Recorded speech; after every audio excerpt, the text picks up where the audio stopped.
우리는 하나님께 은혜를 받았을 때 혹은 기도하던 제목들이 응답되었을 때 이렇게 이야기를 하곤 합니다. 역시 주님 같은 분이 없으시구나. 또 평생을 기도하던 남편이 이번 주에 드디어 함께 예배를 드리게 되었습니다. 그러면 저절로 이런 고백이 나오겠죠. 주님 감사합니다. 역시 주님밖에 없습니다. 우리가 사랑하는 자녀들이 인생의 어려운 시험들을 정말 가까스로 통과해냈을 때 아마 이렇게 고백할 것입니다. 역시 주님의 은혜입니다. 주님밖에 없습니다. 오늘 말씀은 미가서입니다. 혹시 미가라고 들어보셨습니까? 무슨 식당 이름 같기도 하죠. 이 미가라는 이 이름은 선지자의 이름입니다. 이 이름의 뜻은 여호와와 같은 분이 누가 있으리요 라는 뜻이죠. 근데 신기하게도 이 미가서의 마지막이 이렇게 끝납니다. 주와 같은 신이 어디 있으리이까? 똑같죠. 미가서는 이 선지자의 메시지를 기록할 때 책 전체의 내용을 마지막 결론을 낼 때 이 미가의 이름으로 마무리한 것입니다. 주와 같은 신이 어디 있으리이까? 과연 이 뜻이 무엇일까요? 왜 주와 같은 신이 어디 있으리이까 하면서 감탄하며 모든 내용들이 마무리하고 있을까요? 이 미가서의 내용과 또 성경 전체의 흐름 속에서 저희들이 함께 살펴보고 또 은혜를 나누고자 합니다. 성경을 읽을 때에는 한 구절만 보고 해석하는 것은 굉장히 위험합니다. 물론 이 한 구절 자체가 굉장히 은혜가 되고 또 그 의미가 선명히 나타나는 구절들도 있습니다. 하지만 때로는 이 구절이 이해되지 않는 구절도 있고요. 또 어떤 구절들은 앞과 뒤의 문맥을 살펴봤을 때 전혀 우리가 상상하지 못했던 의미로 다가올 때도 있습니다. 특히 구약 성경 같은 경우는 창세기부터 시작해서 이 말라기까지 어떻게 하나님의 말씀이 발전되는지, 그리고 이 예수 그리스도가 어떻게 표현되는지를 잘 이해하지 못했을 경우에 그냥 한 구절만 딱 보고 이거 예수 그리스도 아닌가, 아니면 또 이 한 구절만 보고 오해하거나 잘못 판단할 수도 있습니다. 그래서 흔히 하는 이야기가 성경의 숲을 보고 그 속에 있는 나무를 보아야 한다라고 우리가 종종 이야기를 듣곤 하죠. 이 미가서의 결론을 도출해 내기까지는 단순히 이 미가서 마지막 구절인 7장 18절에서 20절만 봐서는 안 됩니다. 어떻게 여기까지 오게 됐는지를 우리가 함께 살펴봐야 합니다. 그래야 진짜 이 미가서 저자가 주와 같은 신이 없습니다라고 고백한 그 동일한 고백이 우리의 입에서 터져 나오게 되는 것이죠. 이 미가서의 내용은 이렇습니다. 미가는 이 남유다의 요담, 또 아하스, 히스기야라는 왕이 살았을 때 말씀을 선포했습니다. 우리가 새벽 예배 때 자주 보는 이사야와 같은 시기죠.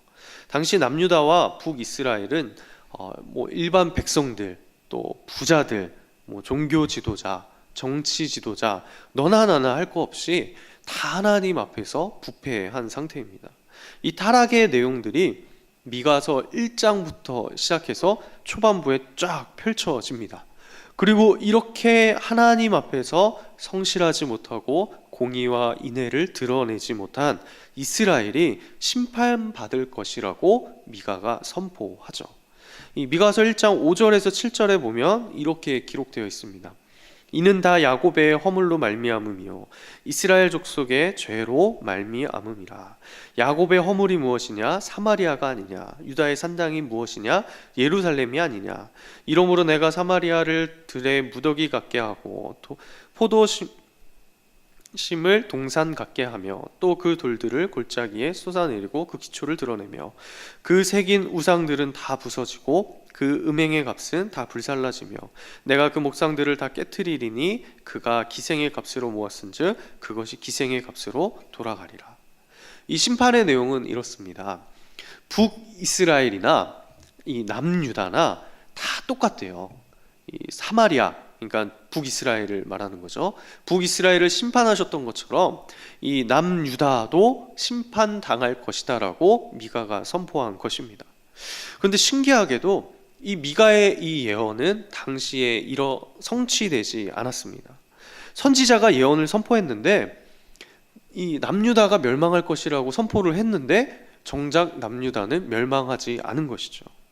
왜 이런 일이 일어났을까요? 이건 미가서가 아니라 예레미야 26장을 보면 우리가 알 수가 있습니다. 예레미야 26장 18절에 보시면 유다의 왕 히스기야 시대에 모레셋 사람 미가가 유다의 모든 백성에게 예언하여 이르되 만군의 여호와께서 이와 같이 말씀하셨느니라. 미가가 지금 선포하는 것이죠. 시온은 바깥이 경작지가 될 것이며 예루살렘은 돌 무더기가 되며 이 성전에 사는 산당의 숲과 같이 되리라 하였으나 유다의 왕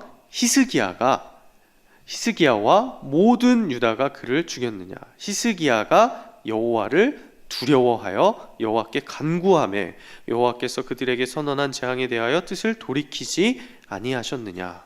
우리가 이같이 하면 우리의 생명을 스스로 심히 해롭게 하는 것이니라.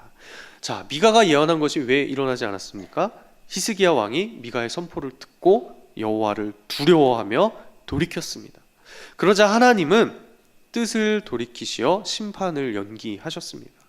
하지만 결국에는 이 남유다는 하나님으로부터 점점 멀어지게 되고 아수르가 아니라 나중에 우리가 잘 아는 바벨론을 통해서 멸망당하게 됩니다. 이 미가의 예언이 아수르가 아니라 바벨론을 통해서 성취가 된 것이죠. 우리가 보통 이 말씀을 들을 때 일반적으로 묵상하고 깨닫고 은혜 받는 것이 무엇입니까? 이 히스기야 왕이 회개하고 돌이키니까 하나님께서 뜻을 돌이키셨다. 하나님이 은혜를 베푸시고 멸망을 연기시켰다라고 하는 것이죠. 그래서 우리도 하나님 앞에서 회개하고 또 기도로 하나님의 뜻을 돌이키자라고 이야기를 합니다.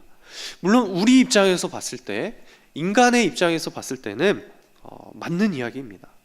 또 그럴싸해 보입니다. 그런데 이게 인간의 입장이 아니라 하나님의 입장에서 볼 때 어떻게 해석을 해야 할까요? 이것을 이 구약 성경에서 쭉 시대의 흐름이 흘러오다가 미가서가 대답을 해주고 있습니다. 구약 성경을 읽다 보면 이 방금 전 우리가 살펴보았던 이런 내용들이 참 반복돼서 많이 나옵니다. 구약의 하나님은 정의의 하나님, 또 신약의 하나님은 무슨 하나님이죠? 네, 사랑의 하나님. 다 아시잖아요. 이렇게 다 알고 계시는데 구약의 하나님은 정의의 하나님이시기 때문에 이스라엘이 죄를 지으면 어떻게 하셔야 되죠? 심판하셔야죠.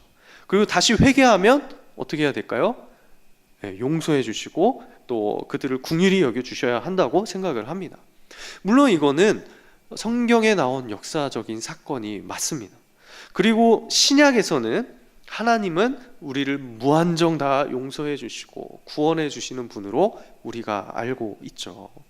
그런데 이것은 우리가 성경 전체에 나타나고 있는 하나님의 마음을, 그 숨은 마음을 잘 보지 못해서 우리가 조금 단편적으로 잘못 선을 긋고 있는 것입니다. 작년부터 매주 수요 기도회 때마다 저희가 선지서를 보고 있는데요, 이 선지서에서는 특히 더 그렇습니다. 선지자들이 계속 이스라엘에게 이렇게 이야기해요. 너희 그렇게 살면 안 된다. 예배 똑바로 드려라. 다 형식적인 제사다.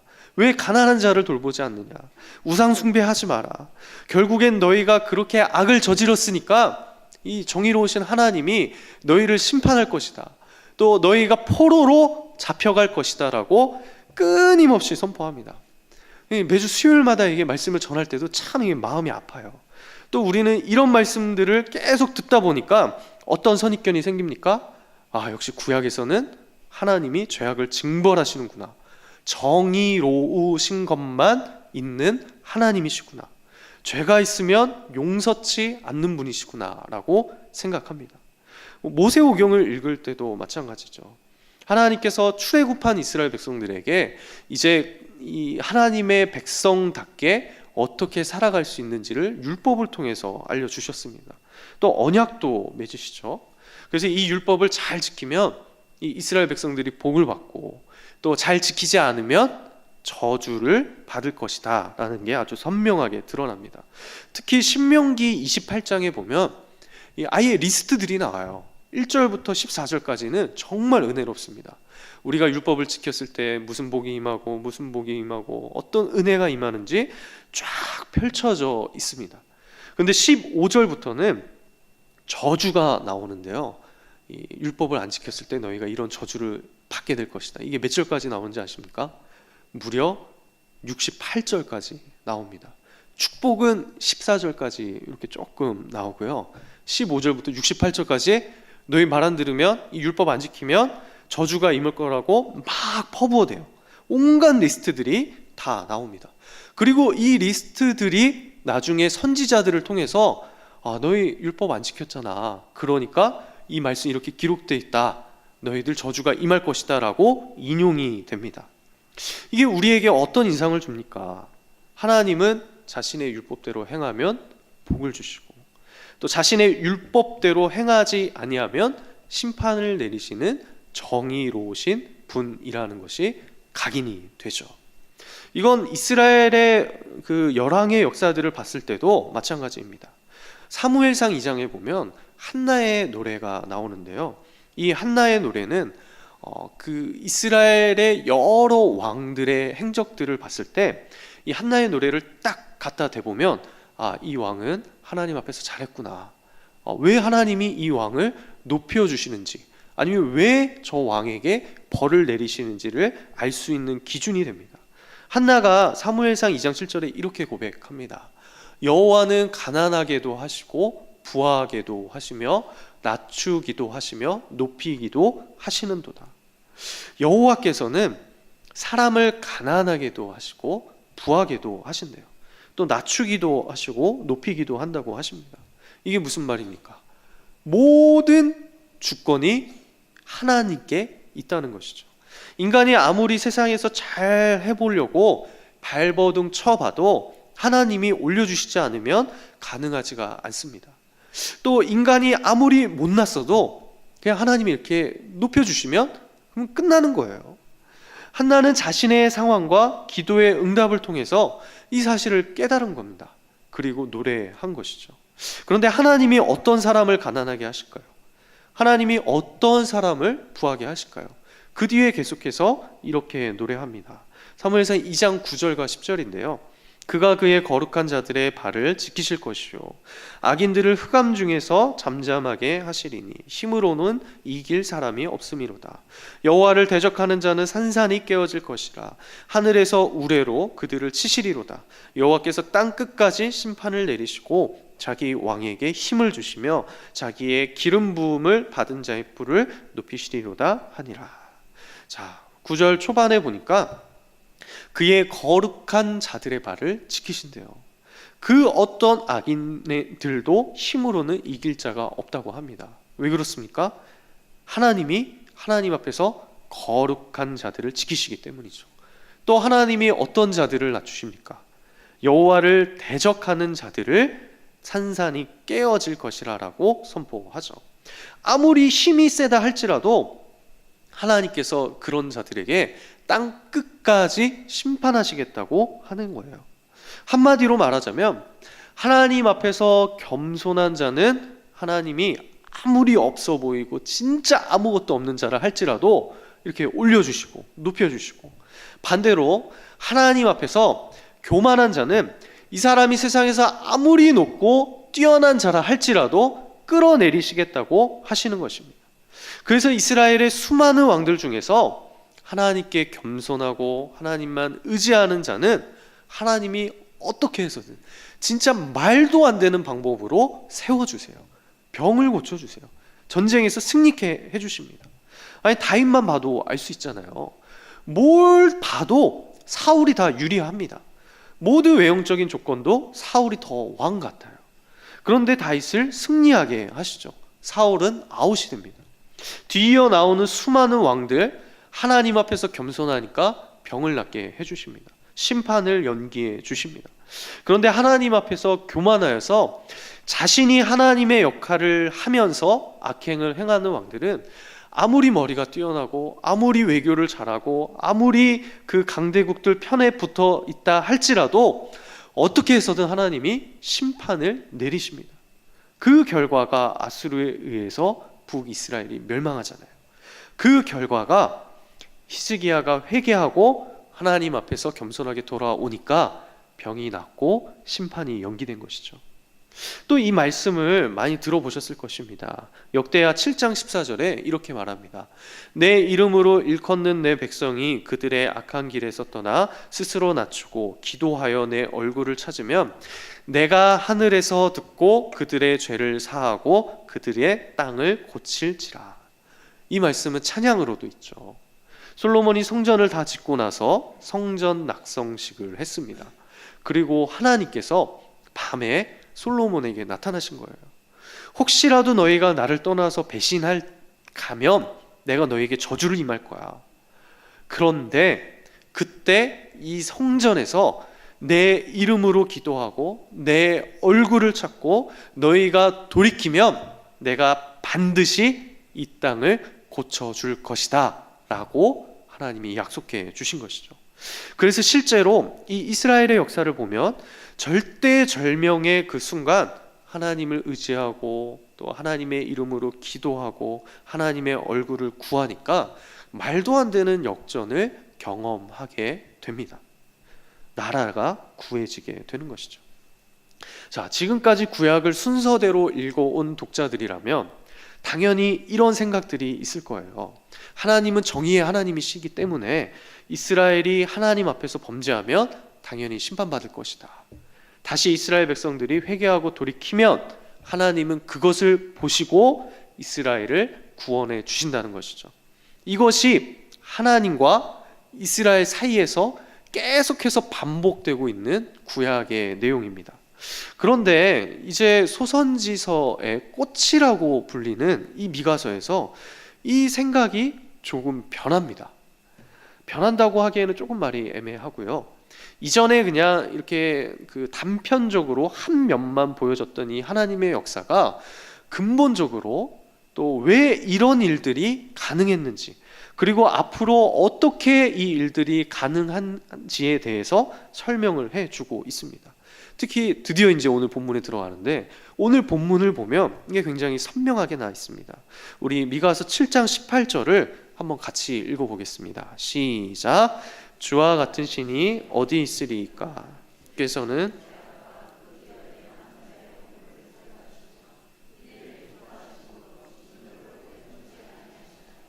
자, 주와 같은 신이 어디 있으리까? 이게 오늘 설교의 질문이죠. 왜 미가는 주와 같은 신이 어디 있으리까? 라고 고백할까요? 주께서는 죄악과 그 기업에 남은 자의 허물을 사유하신대요. 사유하다는 것은 용서해 주신다는 뜻입니다. 인애를 기뻐하심으로 진노를 오래 품지 아니하신다고 말씀하십니다. 설교 초두에 이 구약의 내용들을 굉장히 장황하게 이야기는 했지만 좀 뭔가 이상하지 않으십니까? 지금 이스라엘 백성들이 미가서 처음부터 쭉 이야기가 나오는 게 부패했어요. 죄가 있어요. 허물이 있어요. 그러면 하나님이 어떻게 하셔야 합니까? 심판하셔야죠. 그리고 하나님이 어떻게 해야 용서해 주실까요? 이스라엘이 하나님 앞에 나와서 기도하고 그 얼굴을 구하고 엎드려줘야죠. 자신의 모든 악행들을 회개하고 똑바로 살겠다고 하면서 진짜 그렇게 행하면서 하나님의 이름과 얼굴을 구하며 부르짖으면, 그러면 하나님이 용서해 주셨더라 라고 나와야 이게 맞는 것 같아요. 그런데 미가서에서는 어떻게 이야기합니까? 주께서 죄악과 허물을 다 용서해 주신다고 말씀합니다. 인애를 기뻐하시는 하나님께서 진노를 오래 품지 않으신대요. 우리는 이스라엘 백성들이 회개하고 하나님께 돌이켰기 때문에 하나님이 용서해 주시고 뜻을 돌이키셨다고 지금까지 생각해 왔는데, 이 미가서에서 보니까, 이 선포를 보니까 하나님께서 죄악과 허물을 용서해 주신 거래요. 회개의 이야기가 전혀 나오지 않습니다. 19절을 볼까요? 19절에 다시 우리를 불쌍히 여기셔서 우리의 죄악을 발로 밟으시고 우리의 모든 죄를 깊은 바다에 던지시리이다. 자, 이스라엘을 다시 불쌍히 여기셔서 이스라엘이 가지고 있는 죄악들을 발로 밟으신다고 말씀합니다.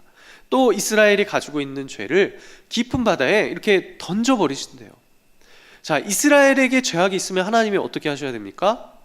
누구를 밟아야 되죠? 이스라엘 백성들을 밟아야죠. 그런데 이스라엘을 밟는 것이 아니라 이스라엘의 죄를 발로 밟으시고, 그 이스라엘을 깊은 바다에 던지시는 것이 아니라 이스라엘에게 있는 그 죄악들을 바다에 던지신다고 말씀하십니다. 오히려 불쌍히 여기시고 그 죄악들을 다 직접 없애버리신다고 선포하시는 것이죠. 왜 하나님이 이렇게까지 하실까요? 그게 20절에 나옵니다. 20절에 주께서 옛적에 우리 조상들에게 맹세하신 대로 야곱에게 성실을 베푸시며 아브라함에게 인애를 더하시리이다. 자, 하나님은 야곱에게 성실하시고 아브라함에게 인애를, 무조건적인 이 사랑을 하시는 그 헤세드를 베푸시는 분이시기 때문에 죄를 다 용서해 주신다고 말씀하시는 거예요. 그래서 결국에는 무엇 때문에 이스라엘이 구원을 받습니까? 하나님의 인자하심, 하나님의 헤세드 때문이죠. 그동안 선지자들의 메시지가 무엇이었습니까?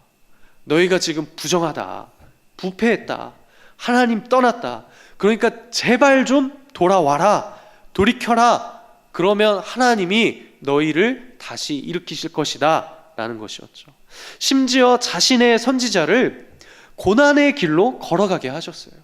부정한 가정을 만들게도 하셨고 기상천외한 이적들을 행하게 하셔서 조롱거리까지 만드시면서까지 자기 백성들에게 회개하라고 선포하셨습니다. 그런데 이제 미가서에 와서는 회개한다는 이야기가 빠져버리네요.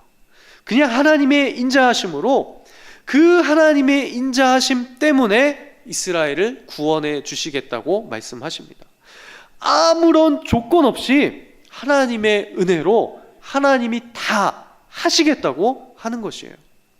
그러니까 이 미가가, 아니 이런 하나님은 어디에도 없으시다, 누가 당신과 같겠습니까? 하는 거예요.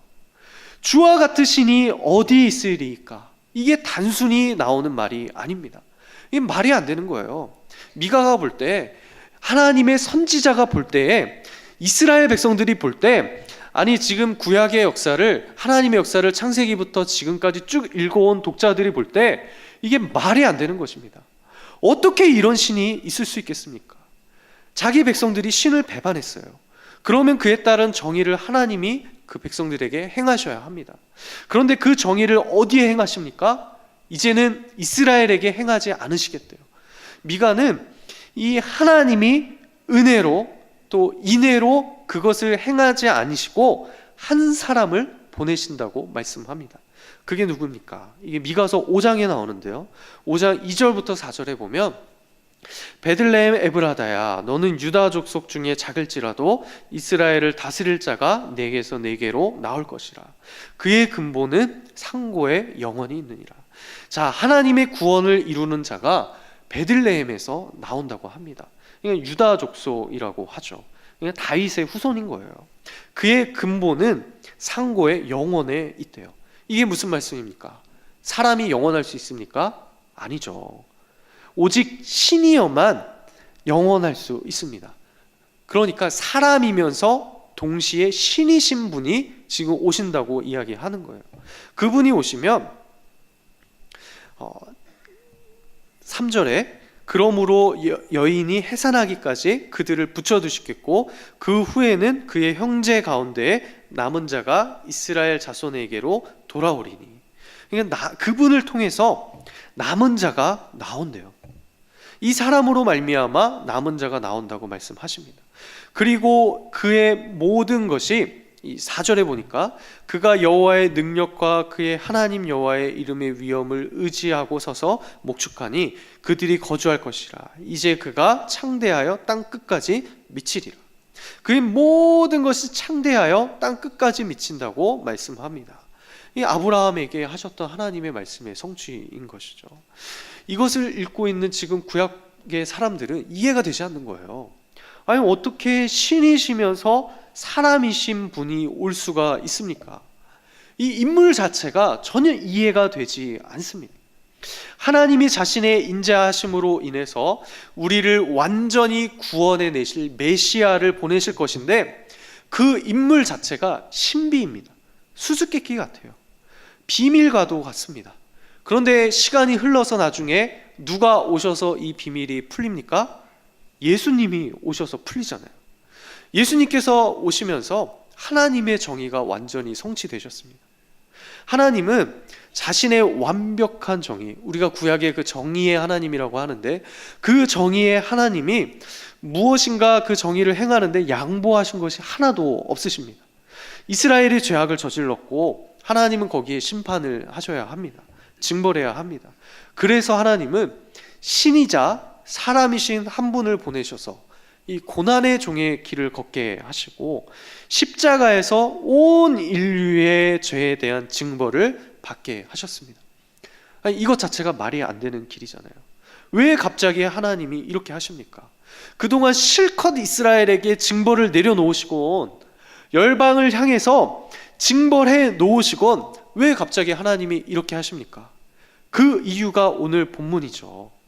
구약에 나타나 있는 하나님의 그 구원의 신비가 마치 이 미가서의 결론에서 하나하나 실타래가 풀어지듯이 풀려지기 시작하는 거예요. 오늘 본문 말씀을 한번 다시 읽어보겠습니까? 우리 한번 한 목소리로 18절부터 20절까지 읽어보겠습니다. 시작. 주와 같으시니 어디 있으리이까? 주께서는 죄악과 그 기업의 남은 자의 허물을 사유하시며 인애를 기뻐하심으로 진노를 오래 품지 아니하시나이다. 다시 우리를 불쌍히 여기셔서 우리의 죄악을 발로 밟으시고 우리 모든 죄를 깊은 바다에 던지시리이다.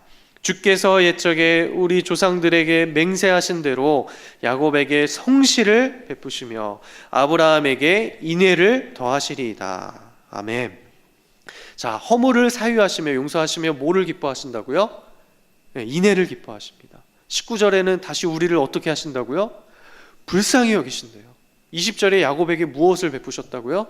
성실을 베푸셨대요. 아브라함에게는요, 인애를 더하십니다.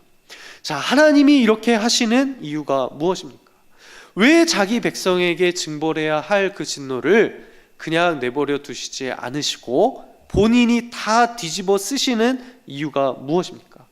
그분이 인애로우신 하나님, 헤세드의 하나님이시기 때문입니다. 하나님께서는 자기 백성들을 다시 불쌍히 여기심으로 그냥 그렇게 구원하기로 결정하셨기 때문입니다. 그래서 하나님이 한 사람을 보내시는 것이고요, 이 사람으로 하여금 회복이 되는 것이고, 인간의 힘으로는 하나님 앞에서 겸손할 수 없었지만 예수 그리스도를 통해서 우리가 하나님의 겸손과 인자하심을 경험하게 된 것입니다. 지난주에 요나는 실패했습니다. 그 전에 아모스는 실패했습니다. 그 이전에 호세아도 실패했습니다. 그 이전에 이사야도 실패했죠. 수많은 인간 선지자들은 하나님의 구원을 온전히 성공하지 못했지만 하나님께서는 자신의 아들 예수 그리스도를 보내셔서 당신의 정의와 또 사랑을 동시에 온전히 그 구원을 성취하셨습니다. 이것이 왜 이렇게 된 것이라고요? 하나님의 인자하심 때문입니다. 하나님이 우리를 불쌍히 여기셨기 때문입니다. 예수님께서 의인에 대하여 말씀하실 때 이런 비유를 하십니다. 두 사람이 성전에 올라가서 기도하러 갔습니다. 한 명은 바리새인이고요, 한 명은 세리입니다. 바리새인은 성전에 서서 이렇게 기도하죠. 하나님, 저는 다른 사람들처럼 토색하거나 불의를 저지르지 않았습니다. 간음하지도 않았습니다. 저 세리와 같이 살지 않게 하심을 감사합니다. 또한 저는 한 주에 2번씩 금식했고 또 11조도 했습니다. 자신의 행한 신앙의 모습들을 소리를 내서 다른 사람들이 들리게 기도합니다. 아마 이 이야기를 듣고 있는 이 사람들은 역시 저 바리새인은 대단하구나, 하나님 앞에서 정말 똑바로 살아가고 있구나 라고 생각했겠죠. 반면에 세리는 저쪽에 서서 눈을 감고 하늘을 쳐다보지도 못하고 이렇게 가슴을 치면서 이렇게 기도합니다. 하나님, 나를 불쌍히 여기소서. 나는 죄인이로소이다. 자, 여러분이 한번 마음속으로 대답해 보십시오. 이 두 사람 중에 누가 하나님 앞에서 의로운 자입니까? 예수님께서는 누가복음 18장 14절에 이렇게 말씀하십니다. 내가 너희에게 이르노니 이에 저 바리새인이 아니고 이 사람이 의롭다 하심을 받고 그의 집으로 내려갔느니라. 무릇 자기를 높이는 자는 낮아지고 자기를 낮추는 자는 높아지리라 하시니라. 자, 우리가 하나님 앞에서 구해야 할 것은 무엇입니까? 주님, 나를 불쌍히 여기소서. 이것밖에는 없습니다. 그 사람이 의인이래요. 자신이 죄인임을 깨닫고 내가 아무것도 할 수 없음을 고백하면서 주님밖에 없습니다. 주님, 나를 불쌍히 여겨주십시오. 이렇게 하는 사람이 하나님 앞에서 의로운 자라고 예수님이 말씀하십니다. 이스라엘의 수많은 왕들, 그 왕들을 바라보는 기준이 무엇이었습니까? 하나님 앞에서 겸손한가, 교만한가? 사람의 능력, 실력, 숫자, 명예, 가치, 우리의 판단이 중요한 것이 아닙니다. 세상에서 아무리 뛰어난 자라 해도 이 사람보다 뛰어난 사람은 반드시 있습니다. 또 아무리 이 세상에서 뛰어나 봤자 하나님이 보실 때 그냥 다 거기잖아요. 우리 비행기 타고 갈 때 어떻습니까? 이 밑에 땅을 보면 집들이 다 거기잖아요. 아무리 큰 집에서 살면 뭐합니까? 위에 하늘에서 보면 다 비슷합니다. 그냥 우리는 하나님 앞에서 할 수 있는 것은 그냥 하나님 앞에 하나님의 긍휼하심, 하나님의 불쌍하심을 구하는 것입니다. 그냥 하나님 앞에 콱 하고 꼬꾸라져서 겸손히 주님의 은혜만을 구하는 것입니다. 왜 그렇습니까? 하나님은 인자하셔서 인애로우셔서 우리를 아무 조건 없이 구원하시기 때문입니다. 하나님은 인애로우셔서 우리를 불쌍히 여기심으로 우리 인생을 이끌어 가시기로 결정하셨기 때문입니다. 그리고 지금 그 일을 성령을 통해서 우리들에게, 그리스도인들에게 행하고 계십니다. 아니, 우리가 회개해서 하나님 자녀 되었습니까? 아니잖아요. 그거는 우리 인생에서 그냥 펼쳐지는 시간과 공간의 제약을 통해서 우리의 논리적인 그 인식 속에 들어오는 것 뿐이지, 하나님이 우리를 이미 선택하시고 우리를 예정하시고 예수 그리스도를 통해서 구원하셨기 때문에 우리가 구원받은 거 아닙니까? 예수 그리스도를 보지 못한 한나도 자신에게 아들을 주시고 그 시대를 역전시켜 나가는 하나님을 보면서 이렇게 고백합니다. 사무엘상 2장 2절에 여호와와 같이 거룩하신 이가 없으시니 이는 주밖에 다른 이가 없고 우리 하나님 같은 반석도 없으심이니이다. 내가 하는 것이 아니라 오직 하나님께서 불가능을 가능케 하시기 때문에 여호와 같은 분이 없습니다. 여호와 같으신 분이 없습니다라고 고백이 절로 나오는 것이죠. 사랑하는 성도 여러분, 그런데 우리는 이 한나보다 더 많은 것을 본 그리스도인입니다. 이미 구약의 모든 역사를 알고 있고요, 신약에 와서 예수 그리스도께서 우리에게 행하신 일을 다 깨닫고 그 은혜를 누리고 살아가는 자들입니다. 우리 인생의 모든 것이 다 하나님의 은혜임을 깨달은 자들입니다. 한나가 고백하는 주님보다 미가가 고백하고 있는 주님과는 비교할 수 없는 그 수수께끼가 이미 다 풀려져서 그 비밀 자체의 완벽한 답을 알고 있는 우리입니다. 우리는 그것을 이미 읽고 보고 느끼고 있습니다. 우리가 주님을 믿는 것 같으시죠? 아니에요. 그것도 다 하나님의 은혜입니다. 내가 하나님을 믿고 내가 하나님을 섬기고 내가 하나님께 봉사해 드려야 하는 것 같은데, 내가 아니면 우리 교회가 안 되는 것 같은데 그게 아니더라고요. 그 구약의 역사가 우리에게 보여주고 있는 거 아닙니까?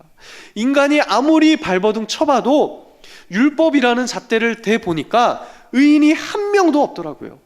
아무리 이스라엘 백성들이 하나님 앞에서 바로 서려고 노력해봐도 결국에는 세상의 유혹에 빠져서 우상을 숭배하는 백성으로 되더라고요. 결국 하나님께서는 아브라함과 자신의 백성들에게 하신 그 언약을 홀로 담당해 가십니다. 아니, 이미 하나님은 처음부터 모든 것을 감당하고 인내하고자 결단하셨던 것 같아요.